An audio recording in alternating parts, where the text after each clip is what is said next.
Hey everyone, welcome back to my channel. My name is Saul Lopez and I am a freelance videographer and photographer based in Los Angeles, California, primarily in the music, sports, and fashion industry. If this is your first time here, I really appreciate it if you would like and subscribe if you learn anything from this video. Today we're going to be speaking about how to land your first paid video clients and how I go about getting other paid video clients as a freelancer. Roll the intro.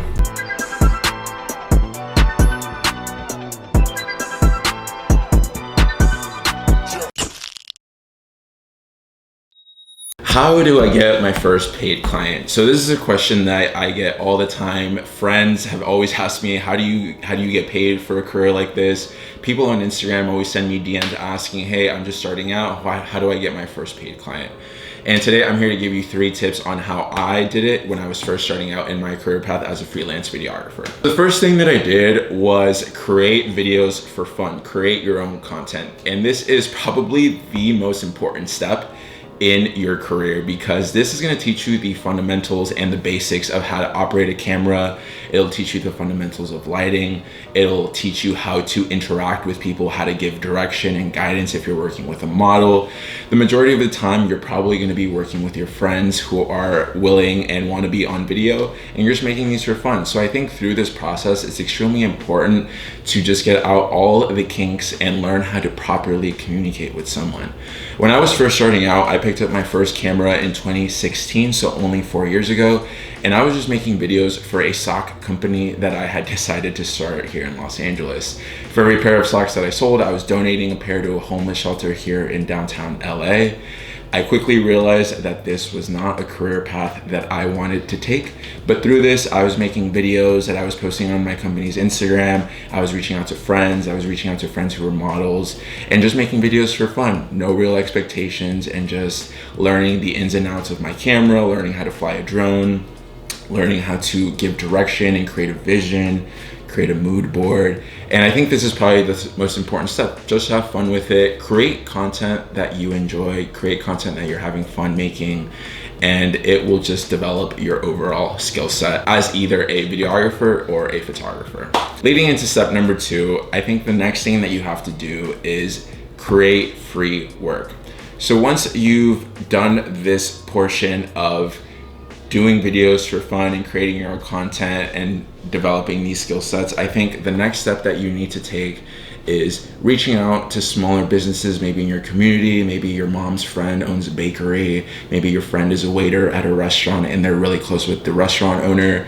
I think it's really important to just reach out to people who have smaller businesses, and you can just provide a free service. At this point, you've already developed a little bit of a skill set and you can show them a proof of concept of videos that you've made in the past. So by being able to pitch to them and reach out to them, you can create free video work for actual businesses that can help them market themselves on social media, which we know how important that is nowadays.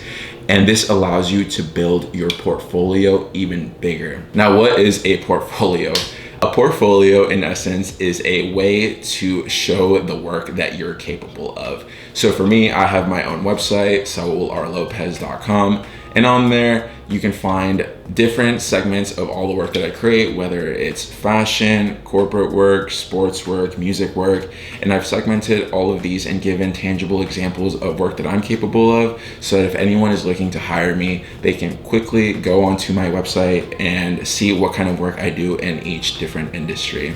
So for you, if you really enjoy creating food videography or food photography or product photography, whatever it is, make sure that the work that you're creating and sending to these potential clients are relatable and applicable to whatever industry that they're in. After I was able to develop this skill set and just creating my own content for myself and for my sock company, I was doing free work for about 5 months before I got paid for the first time in January of 2017.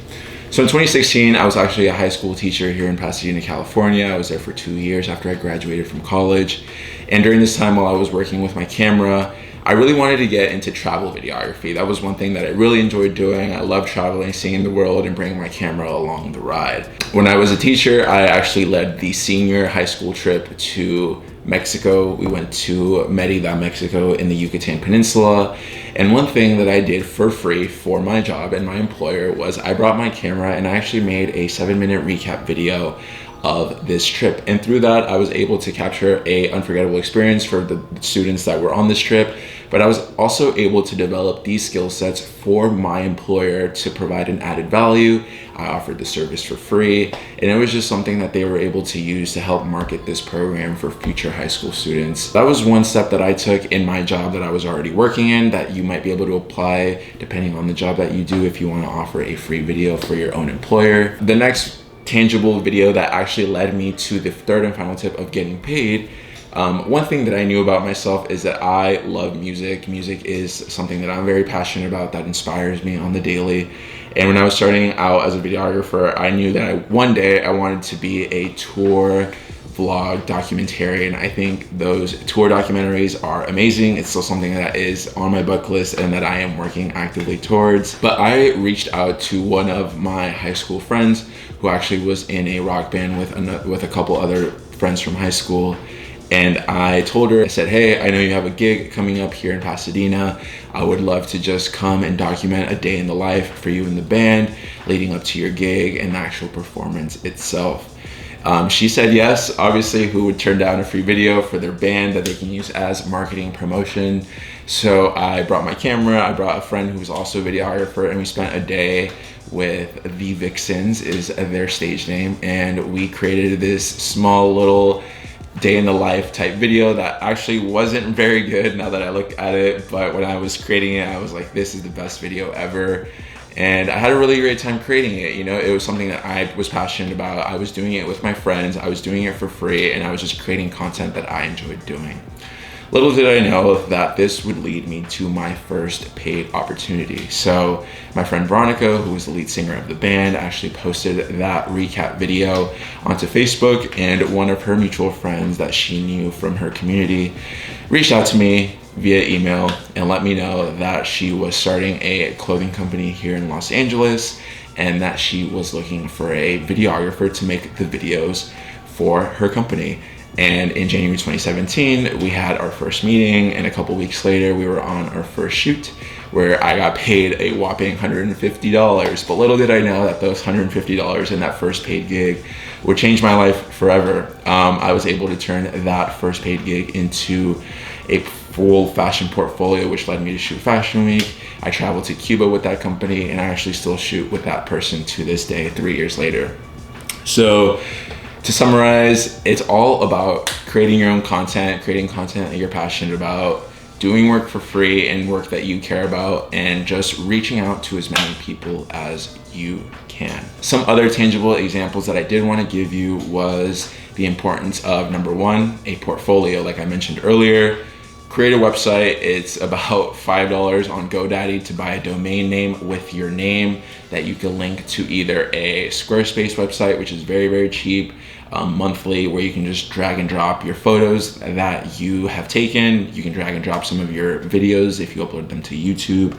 So I think something that you should start thinking about early on is creating your own portfolio that showcases your best work. A second tangible example is your Instagram. As much as you might love posting selfies and goofy photos of yourself, you can still do that, but I recommend making your account look more professional. I exclusively post work that is related to my career. So those are videos that I make, photos that I've taken for projects, anything photo, video related. My Instagram feed is full of that. So I would divide or separate your personal account from your professional account, or if you only want to have one account, I recommend doing it in a professional manner so that when people are looking you up, they can see all the work that you've done in one place. Another pro tip with your Instagram account is in your name, as I'll show here. You'll see that I actually have my name, Saul Lopez, and then videographer in my title.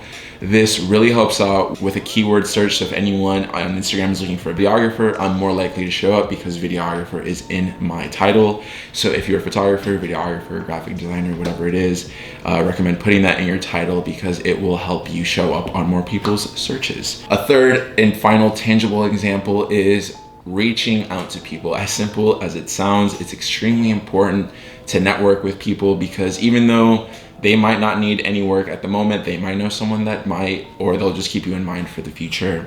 So for me, I like to reach out to companies or influencers or key people daily and weekly, just to let them know that if they ever need a videographer, a video editor, a photographer, that I'm available. I like to send them video examples of work that I've done just so that they get an idea of what I'm capable of.